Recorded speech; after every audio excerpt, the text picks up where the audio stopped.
Hola, queridos amigos, queridos hermanos, muchas bendiciones. Qué bueno estar una semana más con ustedes. Hoy vamos a compartir la sexta llave de victoria. Así que te animo a que por favor puedas ver el siguiente video. La historia de Job comienza en un lugar inesperado, el cielo. Job era un hombre íntegro, temeroso de Dios, un ejemplo de rectitud. Su vida estaba llena de bendiciones, una familia numerosa, riquezas abundantes y un corazón devoto que agradaba a Dios. Pero un día, Satanás se presentó ante Dios y cuestionó la fidelidad de Job. «Claro que es fiel», argumentó Satanás, «porque lo has bendecido en todo. Pero quítale lo que tiene, y verás cómo te maldice en tu cara». Fue entonces cuando Dios permitió que la calamidad y el sufrimiento invadieran la vida de este hombre fiel. No porque lo hubiera abandonado, sino porque confiaba en su integridad. En un solo día, Job perdió sus hijos, sus bienes y finalmente su salud. Su cuerpo quedó cubierto de llagas y en su dolor se sentó en cenizas, sin respuestas, sin entender por qué su vida había sido destruida.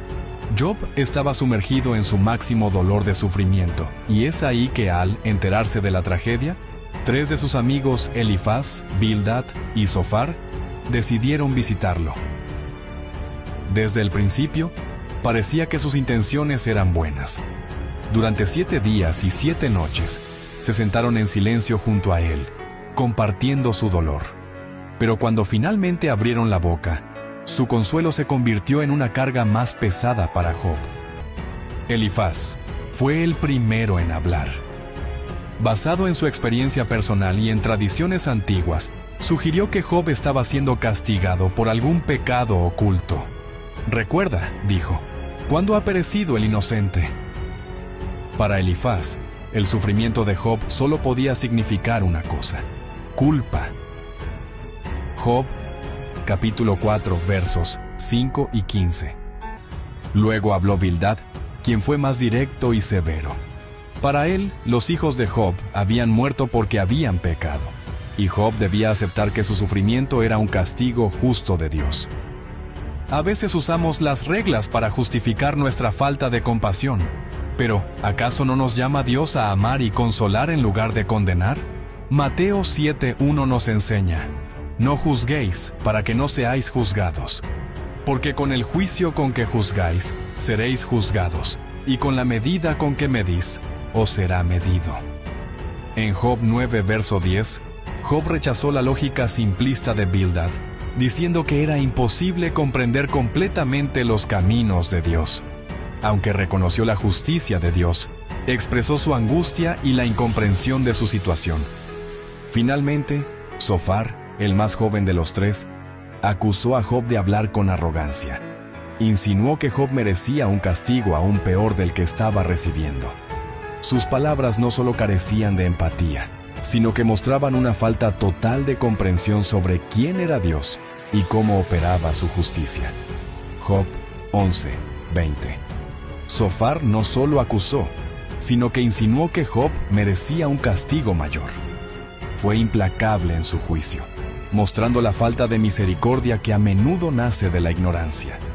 Esto nos recuerda que el juicio severo no proviene de Dios, sino de nuestro propio orgullo y desconocimiento. En Job 12, verso 14, Job respondió, diciendo que sus amigos eran malos consoladores y que sus palabras no ayudaban. Aunque cuestionó la justicia divina, también reafirmó su fe en que Dios era su única esperanza.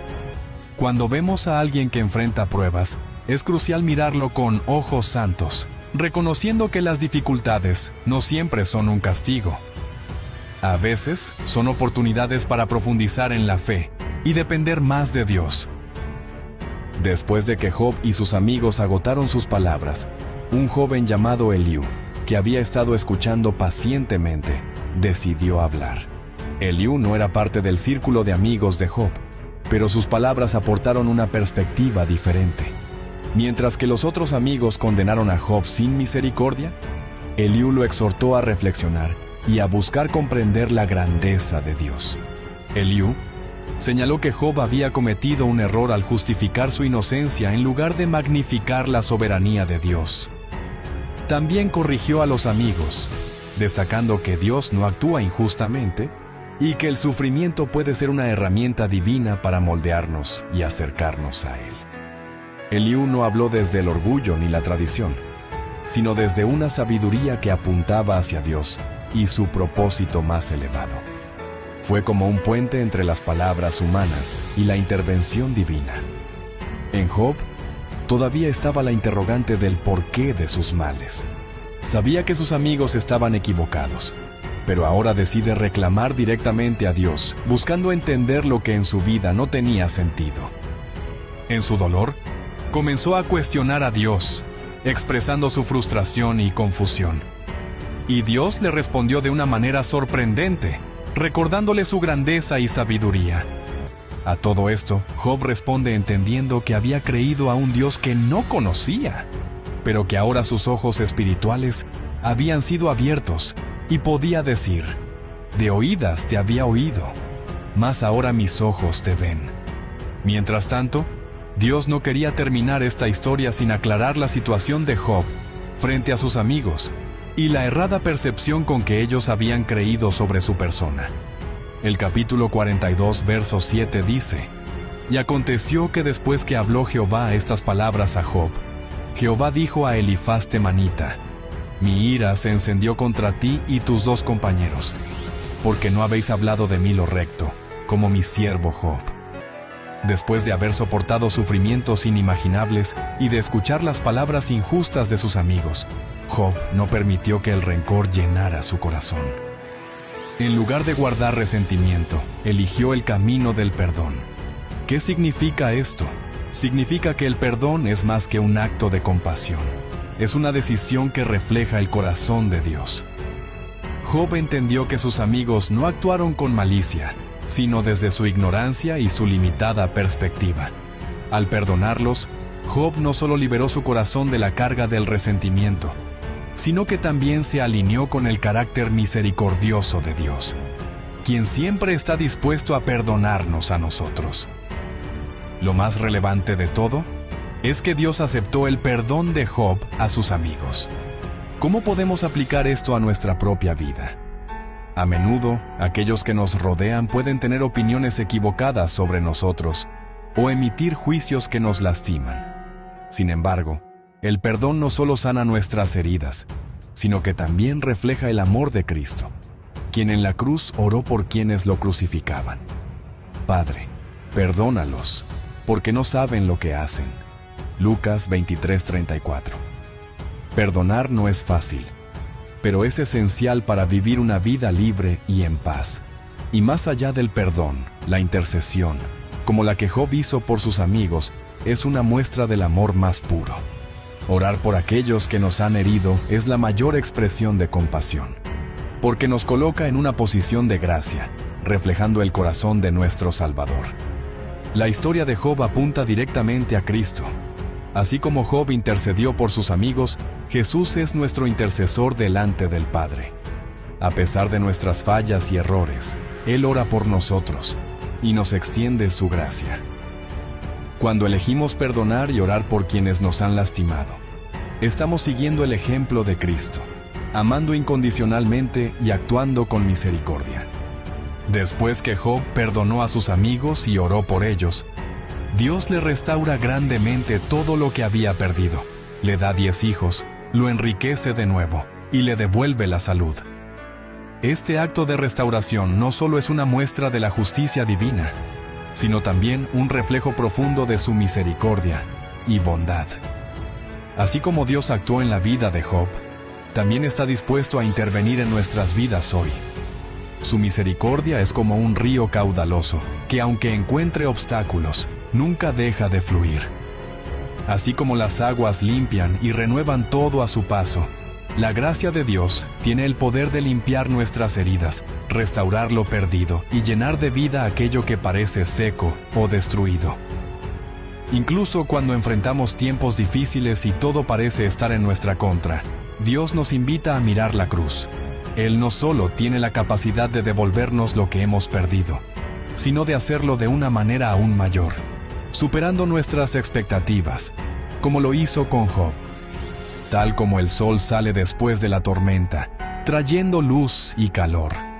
Así la misericordia de Dios ilumina nuestra vida, renovándonos y fortaleciendo nuestra fe para seguir adelante. Qué video tan poderoso. Creo que esta es una historia que hoy va a impactar mucho nuestra vida. Así que antes de comenzar quisiera por favor que pudieras tomarte de la mano de tu hermano ahí donde estás y pudiéramos juntos orar para que el Señor hoy ministre nuestra vida de una manera especial.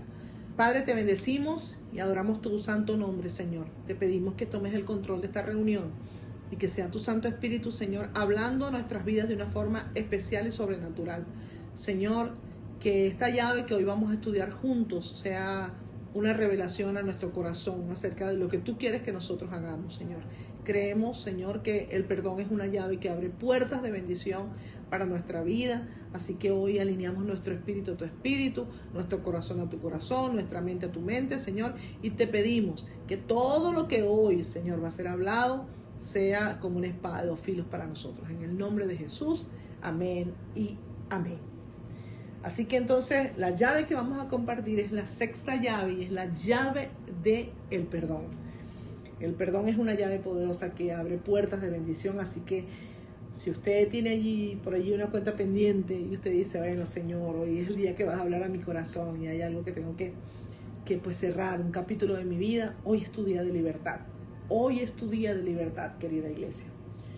Vamos a leer una palabra que está en el libro de Job, capítulo 42, del versículo 7 al versículo 9. Mira lo que dice la palabra del Señor. Dice, una vez que el Señor terminó de hablarle a Job, el Señor se dirigió a Elifaz de Temán. Estoy muy enojado contigo y tus dos compañeros, porque ustedes no hablaron lo que es correcto acerca de mí, cosa que Job sí hizo. Así que ahora tomen 7 toros y 7 carneros y llévenselos a mi siervo Job.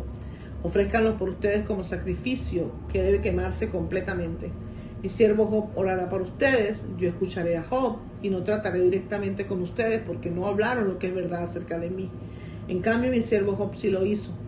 Entonces Elifaz de Temán, Bildad de Suá y Sofar de Namat obedecieron al Señor y el Señor respondió la oración de Job.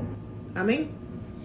Entonces, vemos una historia, si usted lee todos los capítulos de Job, este es el último capítulo de ese libro, y si usted lee los capítulos anteriores, se da cuenta de que el capítulo 1 en adelante comienza una historia de dolor en la vida de Job, un hombre del que Dios decía que era un hombre recto, puro, perfecto, apartado del mal y temeroso de Dios.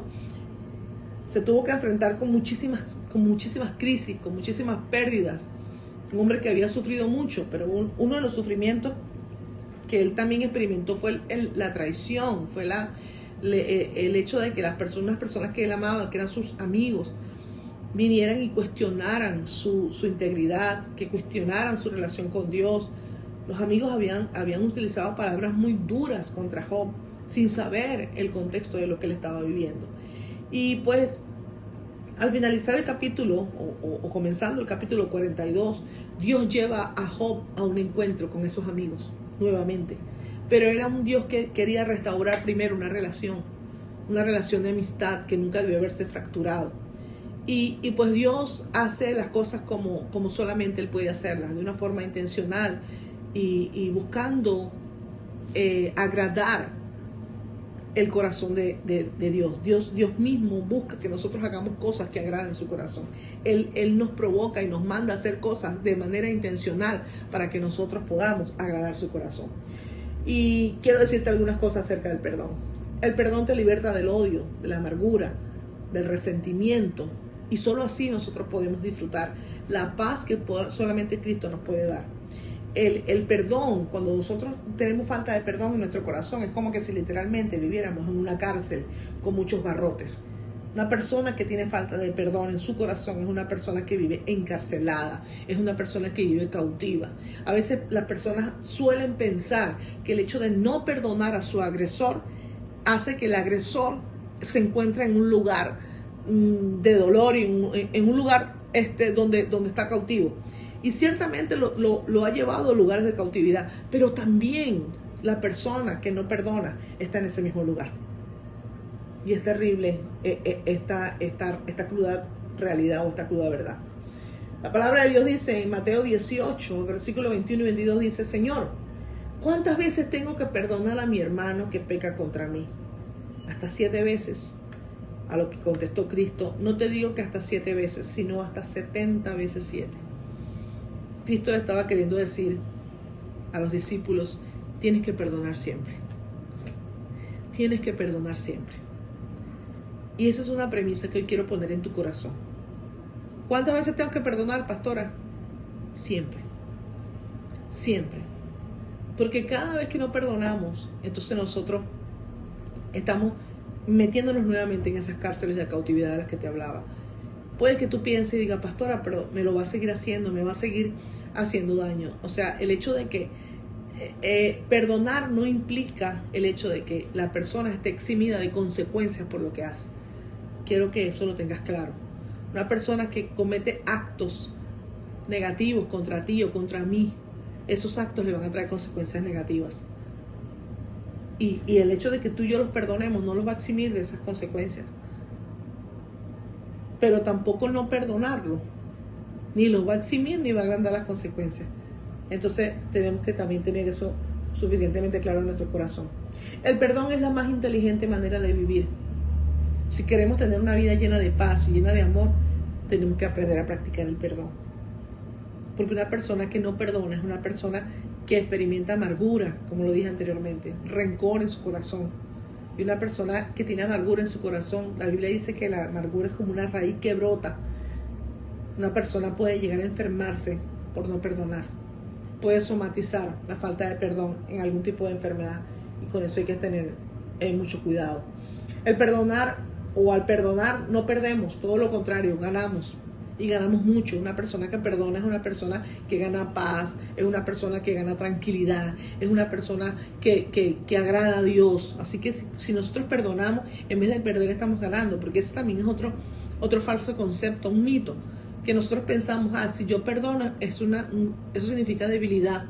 O si yo perdono es que es como que la persona se está burlando de mí. No, no es así.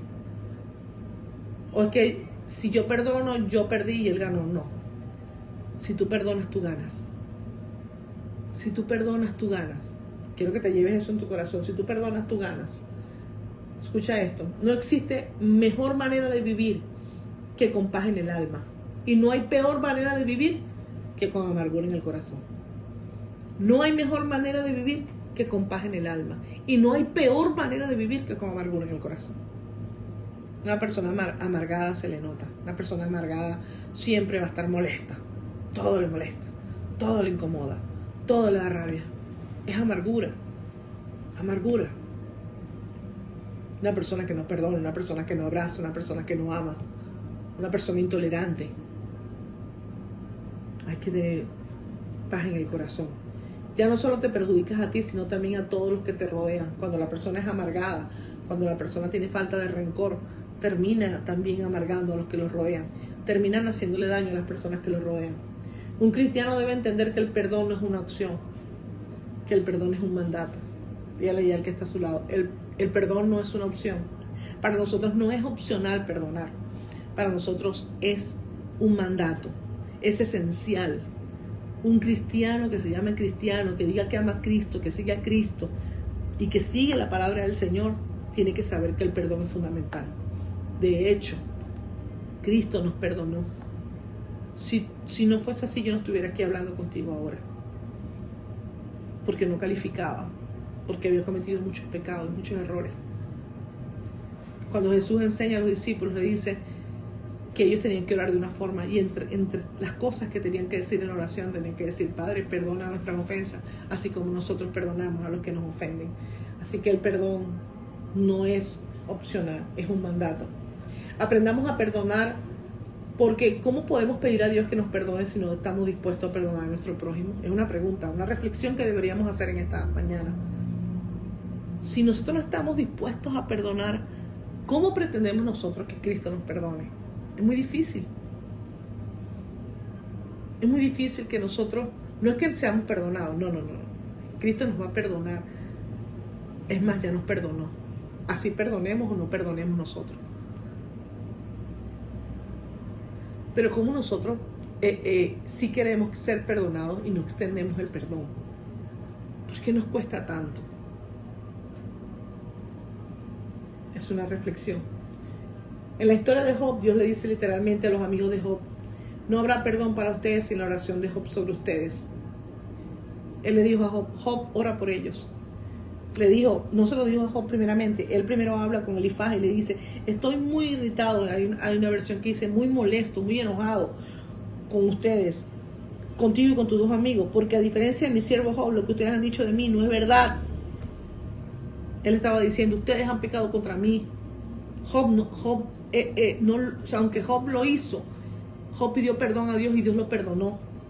Mire, Dios es tan tremendo que Dios estaba literalmente haciendo que Job hiciera, valga la redundancia, lo que él ya había hecho por Job. ¿Cómo así, pastora? Ya Dios había perdonado a Job y lo probó y le dijo: ahora anda y ora por tus amigos.